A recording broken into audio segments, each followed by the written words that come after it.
അപ്പോൾ ഇതാ രാവിലെ തന്നെ മീനൊന്ന് വെള്ളത്തിൽ ഇട്ട് കേട്ടോ. അപ്പം മീനൊന്ന് വെള്ളത്തിൽ ഇട്ടതിന് ശേഷം ഞാൻ ചെറുപയർ തോരൻ വയ്ക്കാൻ പോയി. ചെറുപയർ തോരൻ വയ്ക്കാൻ വേണ്ടിയിട്ട് എണ്ണ ഒഴിച്ചു, കടുക് പൊട്ടിച്ചു, പിന്നെ ചെറുപയറും സവോളയും പിന്നെ കുറച്ച് വെള്ളം ഒഴിച്ചൊന്ന് വേവിക്കാൻ വെച്ചു. അപ്പോഴത്തേക്കും അമ്മ ഇതാ ചോറ് വയ്ക്കാൻ വേണ്ടിയിട്ട് അരി അടുപ്പത്തിടുകയാണ്.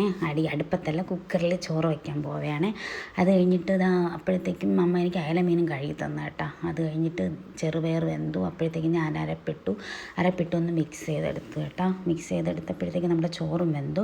ചോറും വെന്തതിന് ശേഷം ഞാനിതാ മീൻകറി വയ്ക്കാൻ വേണ്ടി പോവുകയാണ്. അപ്പം ഇതാ ചട്ടി അടുപ്പത്ത് വെച്ചു, എണ്ണ ഒഴിച്ചു, പിന്നെ നമ്മുടെ ഉലുവ ഇട്ടു. അത് പൊട്ടിയതിന് ശേഷം ഇതാ ഇഞ്ചിയും വെളുത്തുള്ളി ഇട്ടു. അതും ഒന്ന് വഴറ്റിയതിന് ശേഷം ചെറിയ ഉള്ളി 4-5 ചെറിയ ഉള്ളി എടുത്ത് കുഞ്ഞായിട്ട് കട്ട് ചെയ്ത് അതും കൂടെ ഒന്ന് മിക്സ് ചെയ്ത് കേട്ടോ.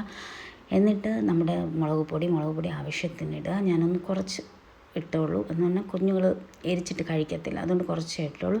അപ്പോൾ അതും കൂടി ഒന്ന് നല്ലതുപോലെ മിക്സ് ചെയ്തതിന് ശേഷം നമ്മുടെ കുടംപുളി ഒഴിച്ചു. നമ്മൾ വെള്ളത്തിൽ ഇട്ടിരുന്നതാണ് കുതിർക്കാൻ വേണ്ടിയിട്ട്. അങ്ങനെ 3-4 കഷ്ണം, ഒരു 4 കഷ്ണം കുടംപുളി എടുത്ത് വെള്ളത്തിട്ടിരുന്നു, അതും ഒഴിച്ചു കൊടുത്തു. അത് കഴിഞ്ഞിട്ട് ഞാനൊരു തക്കാളി മിക്സിയിൽ അടിച്ച് വെച്ചിരുന്നു. അപ്പോൾ ആ തക്കാളി ഒഴിച്ചു കൊടുത്തു.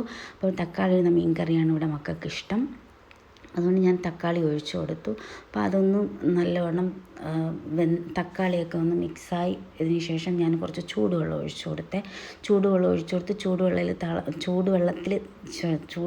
കൊടുത്ത് ഒന്ന് വന്നതിന് ശേഷം ഞാൻ മീൻ കഷ്ണങ്ങൾ വറക്കിയിട്ട് കൊടുത്തു. അങ്ങനെ മീൻ കഷ്ണങ്ങളൊക്കെ നല്ലവണ്ണം തിളച്ച് അങ്ങനെ വെന്ത് കേട്ടോ. അങ്ങനെ വെന്തതിന് ശേഷം ഒന്ന് വറ്റിച്ചു, കുറച്ച് വെള്ളമൊക്കെ ഒന്ന് വറ്റിയതിന് ശേഷം ഞാൻ കറിവേപ്പില ഇട്ട് കൊടുത്തേ. അങ്ങനെ പാത്രമൊക്കെ അടച്ചു വെച്ചു. സ്റ്റൗ ഓഫ് ചെയ്ത് നേരെ ഹാളിൽ പോയി നോക്കിയപ്പം കുളിക്കാൻ പറഞ്ഞു വിട്ട 3 പേരിരുന്ന് പൂച്ചേരോടെ കളിക്കുന്നത്. സ്കൂളിൽ പോകാൻ സമയമായി, എന്നിട്ടും ഇരുന്ന് പൂച്ചേരോടെ കളിക്കുകയാണിതാ. അത് കഴിഞ്ഞിട്ട് ഞാനിതാ നീക്ക് കോയിൻ മത്സരം ഉണ്ടായിരുന്നു, കോയിനൊക്കെ എടുത്ത് വെച്ച്. അപ്പം